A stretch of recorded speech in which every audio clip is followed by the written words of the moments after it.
और तभी हम घर के अंदर दिखाया जाता है जहाँ पे सीनू लाइट को ठीक कर रहा था। और होंजो ने कहा था कि अगर तुम लाइट को ठीक कर दोगे तो मैं तुम्हें किताब दिखा दूंगी, लेकिन अब सीनू के हाथ में कंपन होने लगता है। होंजो कहती है तुम ऐसा क्यों कर रहे हो, क्या तुम्हें दर्द हो रहा है? सीनू कहता है कि मेरे हाथ में दर्द हो रहा है। इसके बाद होंजो सीनू के लिए पानी का गिलास लाती है और कुछ टाइम के बाद इसको बुक भी दे देती है। तो सीनू अब बुक को बहुत गहराई से देख रहा था, इसमें सारे मंत्र देखता है और बाद में इसे अपना मंत्र मिल जाता है जो कि बीमारी को दूर करने वाला था। लेकिन तभी अब होंजो बुक को छीन लेती है और यहाँ से जाने लगती है। सीनू यहाँ पर होंजो को रोकता है और इसके नजदीक आता है और कह रहा था कि तुम सारे मंत्र ले लेना, लेकिन मुझे एक मंत्र चाहिए। साथ में सीनू होंजो को अपना काम करने के लिए भी कहता है। अगले सीन में नायन को देखते जो कि छुट्टी के अंदर आ जाती है और अपने सामने होंजो आती है। होंजो और नायन एक दूसरे को पहले ही जानती हैं, ये दोनों फ्रेंड्स होती हैं। होंजो सबसे पहले नायन से कहती है क्या तुम मेयर की बेटी हो? यहाँ पर नायन हाँ भरती है। नायन बाद में कहती है कि हमें साथ में कॉफी पीनी चाहिए। हालांकि अब होंजो कह रही थी कि मुझे करीब नहीं है कि हम साथ में चाय पिए, लेकिन बाद में दोनों साथ में चाय पी रहे थे। और यहाँ पर नायन किसी बात के लिए होंजो माफी मांगती है और कहती है कि मैंने तुम्हारे साथ जो किया था उसके लिए मुझे माफ कर देना, लेकिन मुझे विदेश में जाना था और वहाँ पर पढ़ाई करनी थी, लेकिन मैं विदेश में बहुत ही अकेली थी, मेरा कोई भी फ्रेंड्स नहीं था, प्लीज मुझे माफ कर दो। लेकिन यहाँ पर होंजो मना कर देती है। तभी हम देखते हैं सीनू आ जाता है। सीनू यहाँ पर होंजो कह रहा था कि जब भी तुमसे माफी मांग रही हो तो तुम इसे स्वीकार क्यों नहीं कर रही हो? क्या तुमने अपनी लाइफ में कभी गलती नहीं की है? होंजो कहती तुम्हें कुछ पता भी नहीं है।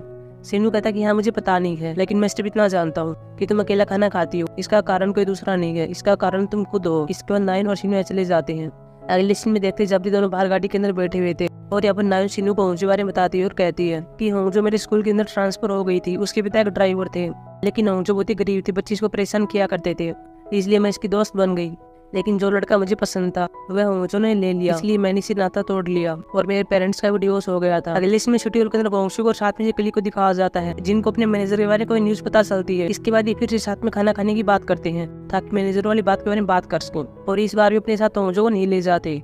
इसके बाद ये सब खाने के लिए आ जाते हैं, लेकिन अब की बार यहाँ पर होंजो भी आ जाती है। होंजो वो स्टोर के बाहर खड़ी हुई थी, वो सीनू की बात करती है कि तुम अकेला खाना खाती हो, इसका कारण दूसरे लोग नहीं है, इसका कारण तुम खुद हो। ये बात सोचने के बाद होंजो स्टोर के अंदर आती है और यहाँ पर इन सबसे कह रही थी कि मुझे भी तुम्हारे साथ ज्वाइन होना है, लेकिन ये कहते हैं कि हम कोई इंपॉर्टेंट मीटिंग कर रहे हैं। लेकिन होंजो भी यहाँ पर गोंगशु को कहने लगती है कि बहुत देर हो गई है, लेकिन मुझे माफ कर देना, मुझे पता नहीं चला कि तुम्हारी माँ का निधन कब हो गया, मुझे नहीं पता था कि लिफाफे के अंदर शोक राशि है। गोंगशु बाहर यहाँ पर जेक्यूं को देख लेता है और होंजो को हावर देता है और कहता है ठीक है बैठ जाओ और हमारे साथ खाना खाओ। इसके बाद यहाँ पर जेक्यूं आ जाता है और साथ में सीनू भी होता है। यहाँ पर गोंगशु और साथ में से कलीग जेक्यूं से पूछ रहे थे कि ये लड़का कौन है। जेक्यूं कह रहा था कि हमारा शेड्यूल का नया लॉयर है, इसका नाम सीन्यू है। सीनू यहाँ पर होंजो की ओर देख रहा था। बाद में सब यहाँ पर बैठ जाते हैं और यहाँ पर खाना खा रहे थे।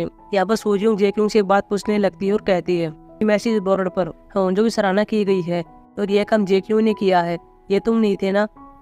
लेकिन जेक्यूं कहता कि हाँ मैंने किया था, क्योंकि होंजो का व्यू मुझे पसंद आया था, इसलिए मैंने इसके साथ ऐसा किया था। हालांकि सीनू यहाँ पर जेक्यूं की बात को बीच में काटता है और कहता है कि हर कोई सिविल सर्वेंट ऐसा बिहेव करता है, तो इसमें होंजो के साथ क्या अलग था? लेकिन यहाँ पर जेक्यूं इसका कोई जवाब नहीं देता। अगले सीन में देखते हैं जहाँ पर सब बाहर आ जाते हैं और यहाँ पर गोंगशु और साथ में से कलीग फिर से अकेले चले जाते हैं और होंजो को अपने साथ नहीं ले जाते। तभी होंजो पर जेक्यूं आता है और कहता है मुझे तुमसे बात करनी है। इसके बाद जेक्यूं होंजो को कपड़े देता और कह रहा था ये पिछली बार मुझे बचाते तुम्हारे कपड़े खराब हो गए थे, इसलिए इनको ले लो। यहाँ पर होंजो इसको ले लेती है। होंजो के गाल लाल होने लगते हैं। जेक्यूं इसका कारण फिर से पूछता है और अभी यहाँ पर होंजो कहती है कि जब मैं ऐसे व्यक्ति के सामने हूँ जो मुझे पसंद हो तब मेरे गाल ऐसे हो सकते हैं, लेकिन बाद में चुप हो जाती है। लेकिन कुछ टाइम के बाद सच बता ही देती है कि मैं तुम्हें पसंद करती हूँ। जेक्यूं भी अब होंजो कह रहा था कि मैं भी तुम्हें पसंद करता हूँ, लेकिन एक व्यक्ति के रूप में मैं तुम्हें पसंद करता हूँ, मेरे पास तुम्हारे लिए कोई भी रोमांटिक फीलिंग्स नहीं है और मैं चाहूंगा कि तुम ये बात सुनने के बाद मेरे साथ अलग बिहेव मत करो। बाद में जेक्यूं चला जाता है। जेक्यूं के जाने के बाद हम यहाँ पर देखते हैं कि होंजो के पास सीनू आता है। सीनू यहाँ पर होंजो कह रहा था कि तुमने अपनी फ्रेंड का बॉयफ्रेंड चुरा लिया, अब मुझे सब कुछ समझ में आ रहा है। जब तुम पर कोई भी काइंडनेस होता है तो तुम एक्साइटेड हो जाती हो। होंजो कहती तुम जानती क्या हो, और वैसे यार तुम सही कह रहे हो, मैं ऐसी ही हूँ क्योंकि मुझ पर कोई भी काइंडनेस नहीं है। ये बात कहने के बाद होंजो चली जाती है।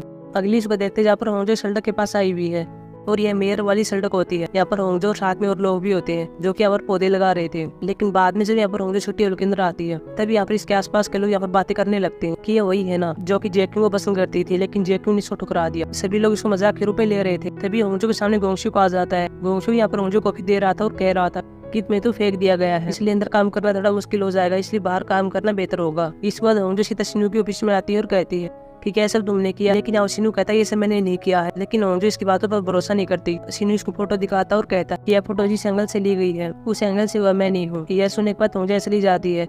रात को देखते जहाँ पर होंजो अपने घर पर आ जाती है और यहाँ पर इसे अपने घर में एक बॉक्स मिलता है जो कि मकान मालिक ने भेजा हुआ था। होंजो किसी तरह बॉक्स को अंदर ले जाती है और इसको खोलती है। इसके अंदर कुछ साग सब्जियां होती हैं। साथ में होंजो देखती है कि एक बोतल के अंदर बकरी का दूध भी होता है। इसको देखकर होंजो प्रेम के मंत्र को याद करती है कि उसके अंदर भी बकरी के दूध का जिक्र था। और अगली सीन में देखते जहाँ पर होंजो ने समन के कपड़े पहन लिए हैं और अब यहाँ पर वे सब चीजें करती है जो कि इस मंत्र के अंदर लिखा हुआ था कि तुम्हें किस चीज को किस चीज के अंदर मिलाना है। वहीं दूसरी शिनू को देखते जो गाड़ी चला रहा था और वह लाल हाथ इस पर फिर से हावी हो जाता है। होंजो जैसे जैसे अपने प्रोसेस को आगे बढ़ा रही थी शिनू की हालत बिगड़ने लगती है और आखिर में होंजो ने जो चीज बनाई थी वो चीज को एक बर्तन के अंदर डाल लेती है। अगर होंजो किसी को पिला देगी जिसको पसंद करती है तो इसका हो जाएगा।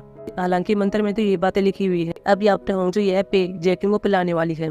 वही दूसरी शिनू की हालत बुझिया बिगड़ जाती है। लाल हाथ इसके चेहरे को छू रहा था। शिनू की गाड़ी कंट्रोल से बाहर हो जाती है और सड़क के किनारे पर आ जाती है। सड़क के किनारे वही पौधे होते हैं जो कि होंजो ने और बाकी सब ने लगाए थे, लेकिन ये पौधे शिनू की गाड़ी से टूट जाते हैं और बाद में शिनू अपनी गाड़ी को अचानक से रोकता है और एपिसोड समाप्त हो जाता है। सो गाइस, ये थी मेरी एक्सप्लेनेशन एपिसोड नंबर 2 की।